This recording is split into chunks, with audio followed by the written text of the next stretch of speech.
The Press Box presents Cage Side with Christopher James.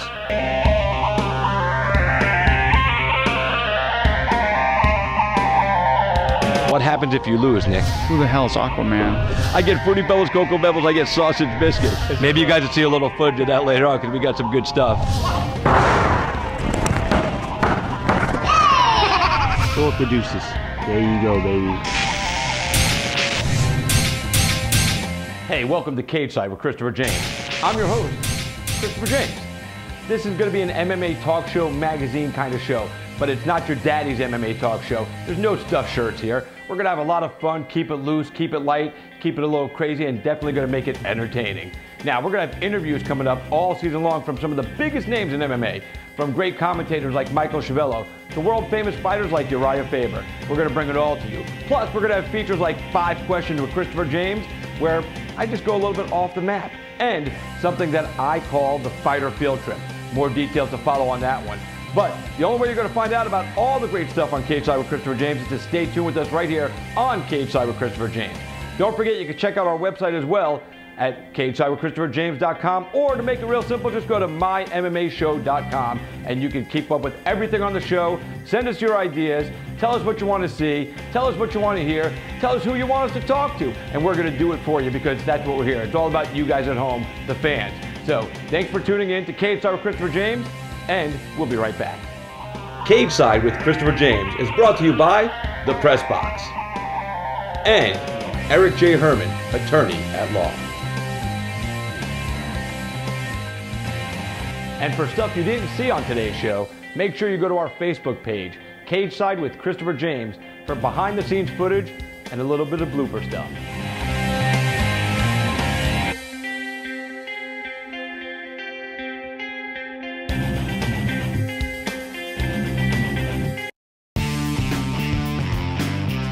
Walter's Press Box, Tampa's #1 sports bar for over 20 years. The Press Box, Tampa's favorite place to watch the big game and party. We show all the NFL games and every other major sporting event in the world, including MMA.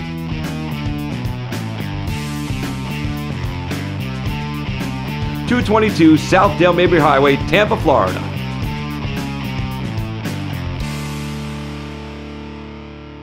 Come on down and see us at the Press Box. Do you need a criminal attorney? Call Eric J. Herman, attorney at law. Non-attorney spokesperson.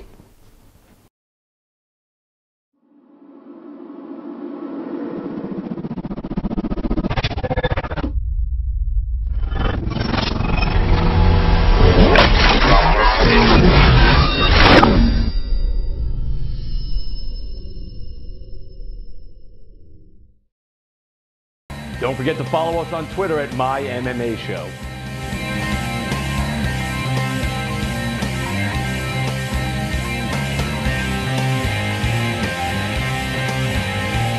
This next gentleman is a great fighter and a great talker. So here he is right now, the M1 Global Heavyweight Champion, Kenny Deuce Garner. I'm standing here right now with the man, Kenny Deuce Garner, XFC veteran, and he is the title holder for M1 Global. Taking a little time to talk with us here today on Cage Side with Christopher James. First of all, Kenny, man, good to see you. How you doing, sir? I'm doing good, man. I'm blessed, I'm alive, and I'm happy to be here, man. What about you? Oh, man, I'm really blessed. Because, see, I'm still here, keeping God first. Everything else just going to fall in place. Well, you're here, you're American Top Team Coconut Creek. You were over at American Top Team Port St. Lucie. You've been bouncing around, traveling back and forth to Russia, beating people up like you do. So what's coming up next for you?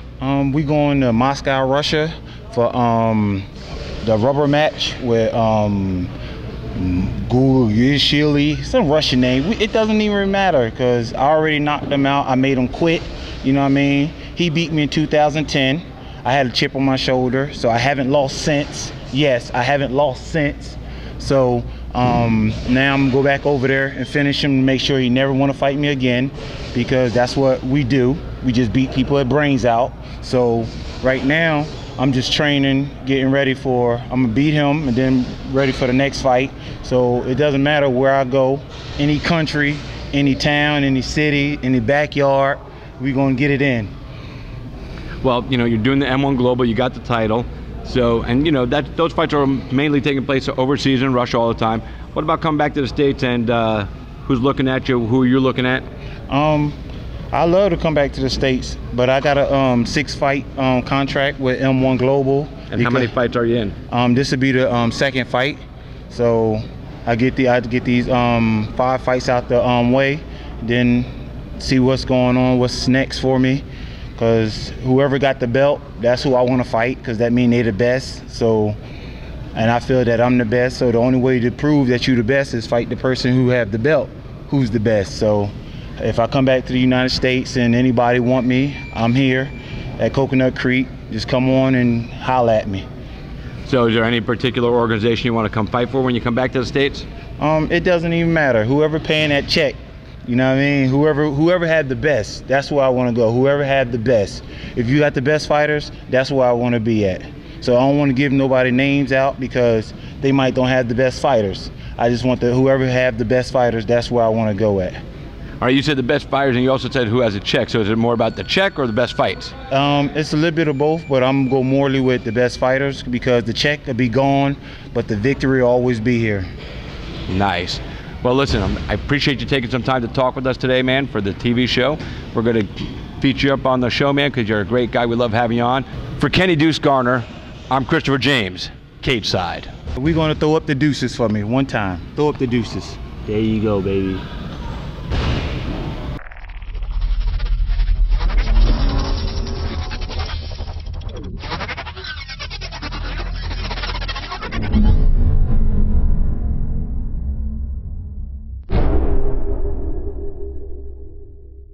Stay tuned, and you can learn how to win a spot next to me right here on Cage Side with Christopher James. Something strange is happening in the town of Pigeon Grove. Things just haven't been right ever since that meteorite hit down there at Old Man Johnson's farm. Now, who in the hell is Old Man Johnson? Something horrifying is walking the streets. Oh, don't worry. It's not like there's monsters out there. Something sinister is on the prowl, and people are disappearing. They got 3 missing girls. Nobody wants to talk to me about it. Don't go out at night. Did you hear that? Don't be caught alone. And whatever you do, don't ask them to toot their horn. Zombie truckers are rising from the grave, and they can't be stopped. Scream in fright! Run in horror! The zombies are everywhere! As terror stalks the streets, you won't believe your eyes as hungry, flesh-eating zombie truckers run amok. Watch as they destroy. Watch as they smash. Watch as they kill, kill, kill. Watch as they eat your friend. Witness 18 howling wheels of death. You can't stop the zombie truckers. Zombie Truckers 3, unlicensed and unliving.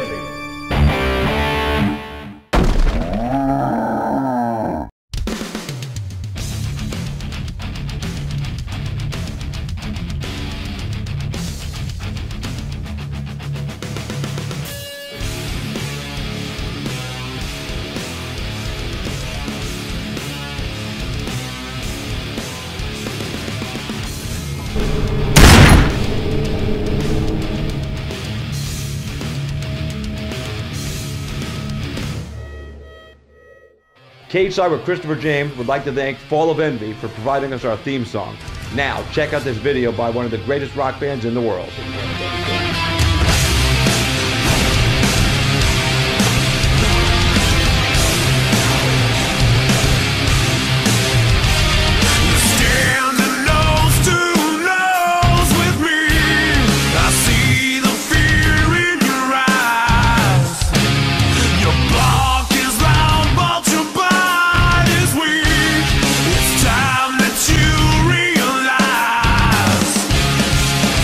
If you want it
And for stuff you didn't see on today's show, make sure you go to our Facebook page, Cage Side with Christopher James, for behind-the-scenes footage and a little bit of blooper stuff.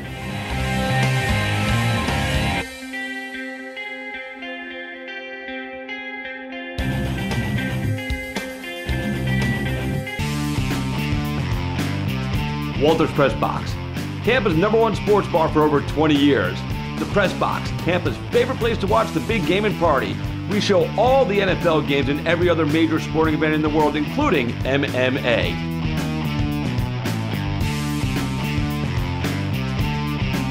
(222) South Dale Mabry Highway, Tampa, Florida.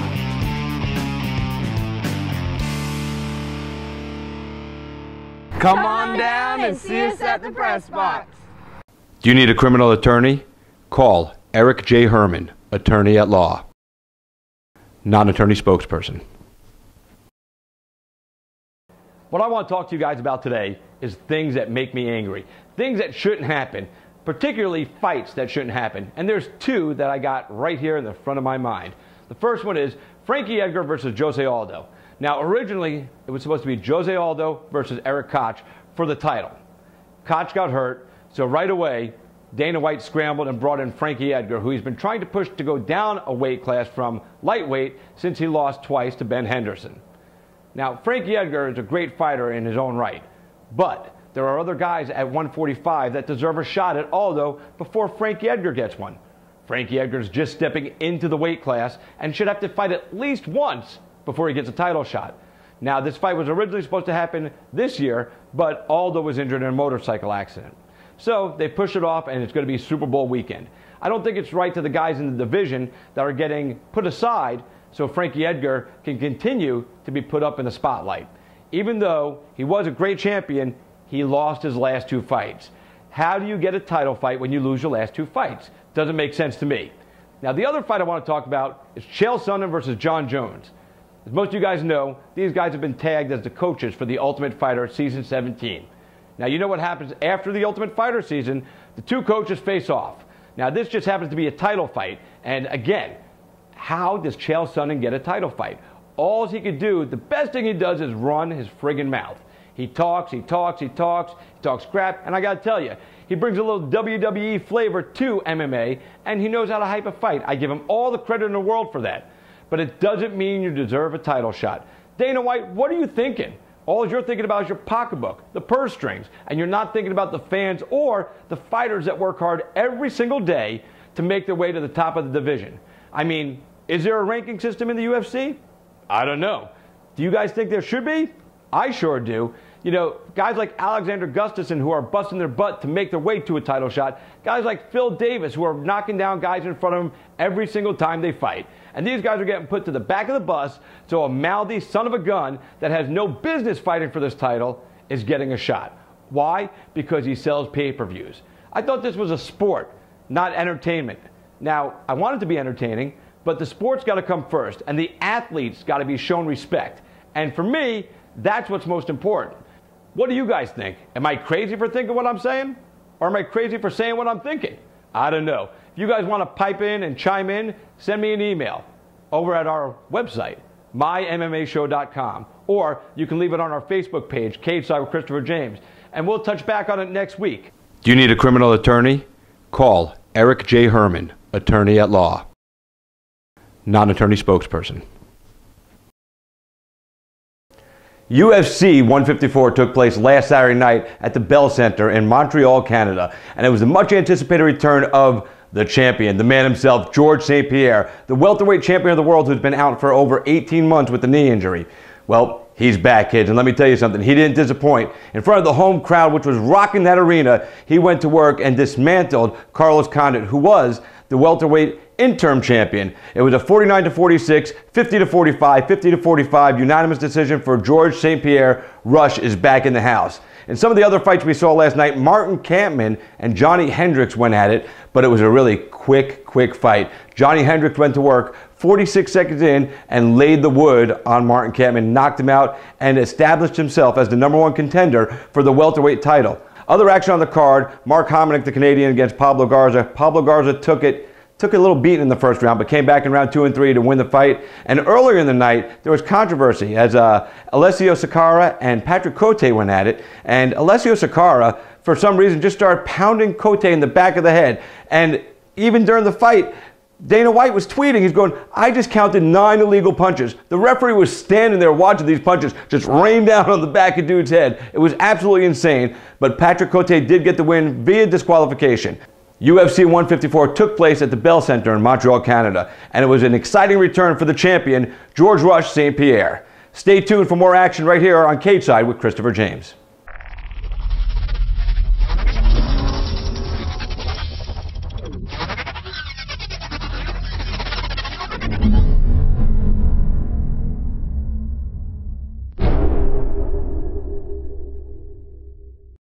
One of the things that helps sell a fight is great color commentary.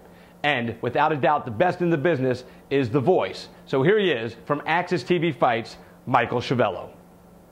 I am standing here right now with the man, the legend, and AKA the voice from AXSTV's AXStv Fights, and the voice versus is the one and only Michael Schiavello. First of all, Michael, thanks for taking the time. It's good to be here with you, brother. Congratulations on the show. Well, thank you very much, man. I appreciate it. So let's jump right into it. Your background. You've been doing all kinds of sports for many, many years. So give us a little history on the background of how you got into sports commentary and then eventually the mainstream MMA guy. I fell into sports commentary literally when I was like 16 years old at high school. I started commentating track and field, athletics, and then after that did a lot of soccer commentary on radio when I was very young. And when I was 21 years old, I was writing for a martial arts magazine in Australia, and a local promoter, a kickboxing promoter, said to me, hey, do you want to try your hand commentating my kickboxing show? And I said, okay, I'd never done it before, and I did it, and I had a talent for it, and that's just when Fox Sports was starting up in Australia. You know, pay TV had come to Australia, and I was 21 years old at the time, and they'd heard a sample of my stuff, and they said, hey, do you want to commentate for us doing all of our fight stuff? And I said, yeah, and I was 21 and did that, and it sort of went from there, and here I am now. Well, now you're the lead commentator on AXStv Fights. You formerly HDNet, and you've been doing it for a few years, and they've put a few different guys next to you at the table. You've had Guy Metzger, you had Pat Miletich, there's been a couple other guest commentators, you had Frank Trigg. So tell me, who's your favorite guy to work with sitting at the table? That's a hard one to answer because everyone has their different style. You know, I've had fun commentating with everyone. Everyone analyzes the sport differently, and I appreciate that. I'd have to say for consistency, it might have to be Pat Miletich. I don't think you can really, you know, argue the credibility of Pat Miletich because he's was a champion in the UFC, and also he trained so many champions. In my opinion, should be in the UFC Hall of Fame because not only is a champion fighter but a champion trainer. So when Pat says something from a fighter's perspective, or I put him in the coach's seat and I ask him to coach what he would say to a fighter if he was in their corner, you can't really argue with it. I think he presents well. He's got a beautiful voice. May have a bit of a face for radio rather than TV, but don't tell him I said that. But you know, Pat Miletich, I think, is probably the best one I've worked with. Well, that's cool. I love listening to you and Pat do your thing together. Now, you've been watching the growth of MMA for a long, long time. So tell me, where do you think the sport is right now as compared to when you first jumped in? You know, I first commentated MMA back in 1996. So I've been doing it for a long time. The sport's bigger today than it's ever been. In the USA, that is. I mean, I used to commentate all the mixed martial arts back in Japan a while ago as well. But unfortunately, the Kaktogi, as they call the fight sports in Japan, the Kaktogi boom has died. So Japanese MMA is a little dead at the moment, and I just hope we can get back there one day. But in the States, it's booming, thanks greatly to the UFC on a national and international level, and promotions like, you know, XFC or Legacy Fighting on local levels, you know, doing their regional promotions and branching out to various states and having network TV deals. Look, the sport's in a really good state at the moment. There's exciting fighters coming through. That said, I think that the talent pool of an organisation like the UFC, which is the #1 organisation, needs to be even deeper. I think that they need to develop more storylines in the way they push the sport rather than solely push the brand of UFC. I like to see them develop more stories so we get an understanding of the rags to riches and the Cinderella stories and where these guys came from, because I think that if viewers anywhere around the world become emotionally attached to the fighters, then it's like watching your favorite soap opera, or it's like watching wrestling every week. You become emotionally attached to the stories. I mean, that's the beauty of watching wrestling. If you're a WWE fan or not, you get emotionally attracted to the stories and the build-up, and UFC needs to do that, and I think that'll be one of the next levels they'll need to take to sort of build that story-building side. But, all in all, good times for mixed martial arts. Good to be a mixed martial arts fan these days. Absolutely. It's funny because my next question was going to be, tell me your thoughts on UFC, which you already did. So what about Bellator? You know what? Unfortunately for me, I don't get to watch a lot of Bellator. I've only watched a little bit of it. Respect to what they're doing. They've got some great fighters on the card. The tournament system is a different way of doing business. I like their product. I like their commentators, Sean Wheelock and Jimmy Smith. Jimmy Smith's one of my favourite colour guys going around. I think he's one of the best in the business. Bjorn Rebney's got a solid business head on his shoulders, and they're doing a good job. Will they get to a point where they are going head-to-head with UFC? Maybe with their new TV deal with Spike coming through. They're certainly going to grow, but UFC is still far and ahead of everyone else. But, Bellator do a good show. Okay, now near and dear to my heart, the company I work for as their cage announcer, the XFC, who you've watched basically since we jumped onto AXStv. So what's your assessment? Well, I've been commentating XFC now for 3.5 years. First of all, I think John Prisco is one of the finest matchmakers in the sport of MMA. And that goes for any promotion. I've said this all along. I think John knows his fighters inside out. He researches them. He looks at regional shows. He looks at regional promotions. He picks the cream of the crop, and he knows how to breed guys, and I like that. He knows how to tell a story. He knows how to breed, but he knows how to matchmake, and a lot of guys don't know how to matchmake. We often see mismatches and one-sided affairs and beatdowns, but it's rarely you see one of those. I can't even remember the last one-sided beatdown we saw in an XFC show, and to me that's what makes XFC such a special promotion. Sure, it doesn't get the crowds of a UFC. It's not at that stage yet. It doesn't get that international attention of UFC, but you're going to find just as good fights, if not, probably for a whole card to card, even better fights on an XFC over an entire card than you would probably on a pay-per-view for the UFC, to be honest with you. And again, it comes down to Prisco's really good matchmaking, and I love working with local crowds because people like John put local fighters on the card. The crowd's always crazy and raucous, and they go bananas for the guys, especially look like when Nick Newell fights and Eric Reynolds fights, and guys that are fighting in their local areas, the crowd goes nuts. So it's always fun. Now, you mentioned a couple of fighters, Eric Reynolds and Nick Newell. Now, the last time, well, not the last time, one of the last times you did an XFC show was Charlotte Showdown. Nick Newell came out and threw an amazing knee knockout, and you, my friend, went crazy. You crazy one-armed bastard, you and me, you fighting, me commentating, we can do no wrong. Where did that come from? That's just your passion? That is the worst imitation of an Australian accent I have ever heard in my life. Why, thank you very much. If I had a kangaroo here right now, I'd slap you with the kangaroo. No, you know what? Nick's a special sort of fighter, and it's not hard as a commentator, I don't think, to get excited about a sport you love and get excited about athletes that are passionate and you genuinely enjoy watching. And Nick's just special. A guy born with congenital amputation of his arm. He fights with half an arm. And, he's a guy that everyone said, well, he's just a submission specialist. And he doesn't lock on a submission. He's got no chance, and he comes and pulls out a knee knockout, which is so hard for anyone, let alone a dude with half an arm. It was just spur of the moment. I never rehearse anything or pre-plan what I'm going to say. I just let the emotions bubble through, and yes, called him a crazy one-armed bastard. And some people thought, well, I wonder if Nick's going to get pissed off at that. And my executives at their network rang him and said, Nick, you aren't offended that Schiavello called you a bastard? He goes, no, I like the voice, and he's exciting, and it's fine, he can call me a bastard. So Nick was a good guy about it, but he deserves it. He's always exciting. It's funny, I talked to Nick and he said, was anybody else other than the voice, he would have been very upset, but he does love you and respects what you do, and he appreciates the way you call us fight with passion. We're a good team, him and I. We are a good team. Okay, now, besides the commentary, you've branched out a little bit. You're doing a great interview show on AXStv. It's called The Voice Versus. And you've had some people on there. You've had Hulk Hogan, Michael Jai White, you've had Joe Rogan, and most recently, you've had Steven Seagal. Yeah. So, tell me, out of all those guests, which one was the most entertaining and maybe something we didn't see on the show? It's hard. They've all been entertaining. I love them all in different ways. Hulk Hogan interview was legendary when I did that one. It was a huge ratings winner. Steven Seagal was maybe the most intense and a little strange. The only time a guest has ever come to the interview armed. The only time a guest has ever come to do an interview wearing a bulletproof vest under his shirt. I actually asked him during the interview, I said, are you always armed? And he said, yes. I go, if I was to look around this room right now, would I find an arm of some kind? He said, yes. This is on air, you know, and he had a bum bag that he actually brought with him that was in shot. We had to move and be really careful with it because, as Stephen said, there are many deadly things in that bag, and it turned out it was full of his handguns. Big boy, 6'5", about 260 pounds, huge hands, huge head. Really nice guy to meet, very eccentric. But you know what? All actors are, and he's a genuine superstar. And I didn't expect anything less. But he was nice to me, even with those eccentricities. But I got to say, it was weird to know that the dude sitting across from you was strapped. Well, you know, the show's a great success. You're doing great work on AXS TV, doing the show. They pop you in once in a while on Inside MMA. I wish you continued success because you're one of my favorite guys in the world to listen to call a fight, and I always get to work with you when I do an XFC show, and it's an honor because I always learn something. We're a good team, Chris. I call this man Dr. Teeth, but I do love him. I think he's one of the finest ring announcers in the country, and it's an honor to be on your show, man. It really is. Well, I appreciate it. And before I let you go, let the fans out there know how they can follow the crazy man, The Voice. On Twitter, @Schiavello Voice. On Facebook, join the Voice Versus fan page and follow me on there. And I always get back to everyone, so please follow along. And make sure you follow this man because he is going places.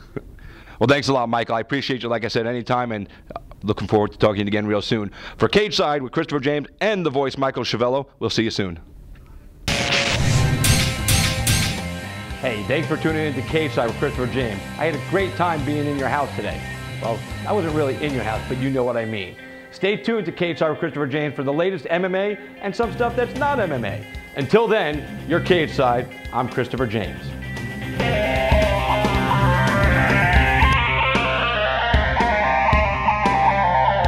What happens if you lose, Nick? Who the hell is Aquaman? I get Fruity Pebbles, Cocoa Pebbles, I get sausage biscuits. Maybe you guys will see a little footage of that later on because we got some good stuff. Fill up the deuces. There you go, baby.